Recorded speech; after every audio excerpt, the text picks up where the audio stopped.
ظلمات لا يبصرون صم بكم عمي فهم لا يرجعون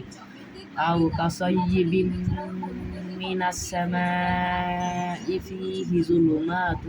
ورعد وبرق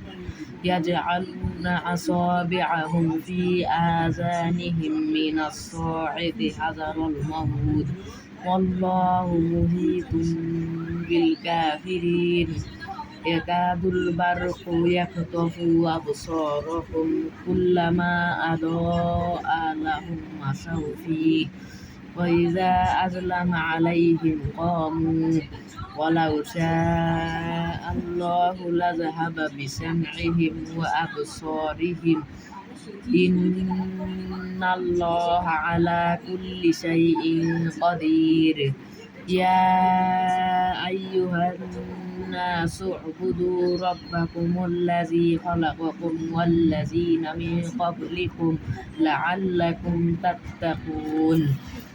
الذي جعل لكم الأرض فراشا والسماء بناء وأنزل من السماء ماء فأخرج به من الثمرات رزقا لكم فلا تجعلوا لله أندادا وأنتم تعلمون وإن كنتم في ريب مما نزلنا على عبدنا فأتوا بسورة من مثله وادعوا شهداءكم من دون الله إن كنتم صادقين فإن لم تفعلوا ولن تفعلوا فاتقوا النار التي وقودها الناس والحجارة أعدت للكافرين وبشر الذين آمنوا وعملوا الصالحات أن لهم جنات تجري من تحتها الأنهار كلما رزقوا منها من ثمرة رزقا قالوا هذا الذي رزقنا من قبل وأوتوا به متشابها ولهم فيها أزواج مطهرة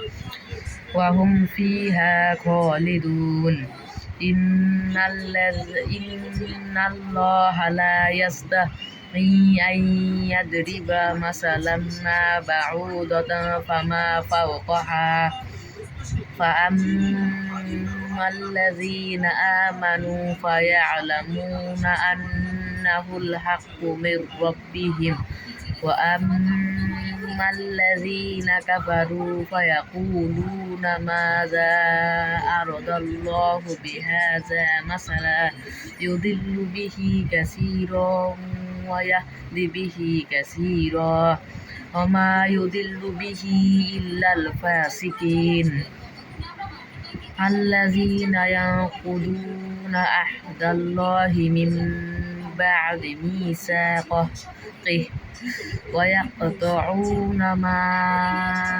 أمر الله به أن يوصل ويفسدون في الأرض أولئك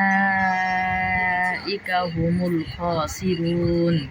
كيف تكفرون بالله وكنتم أمواتا فأحياكم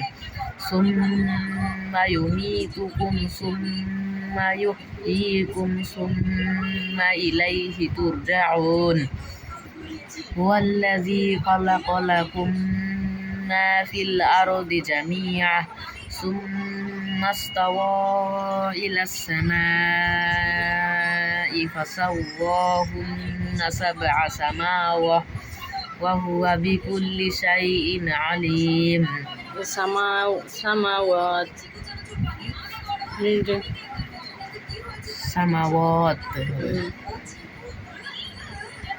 আবার বলি হ্যাঁ هو الذي خلق لكم ما في الأرض جميعا ثم استوى إلى السماء فسواهن سبع سماوات وهو بكل شيء عليم وإذ قال ربك للملائكة إني جاعل في الأرض خليفة قالوا وتجعل فيها من يفسد فيها ويسفك الدماء ونحن نسبح بحمدك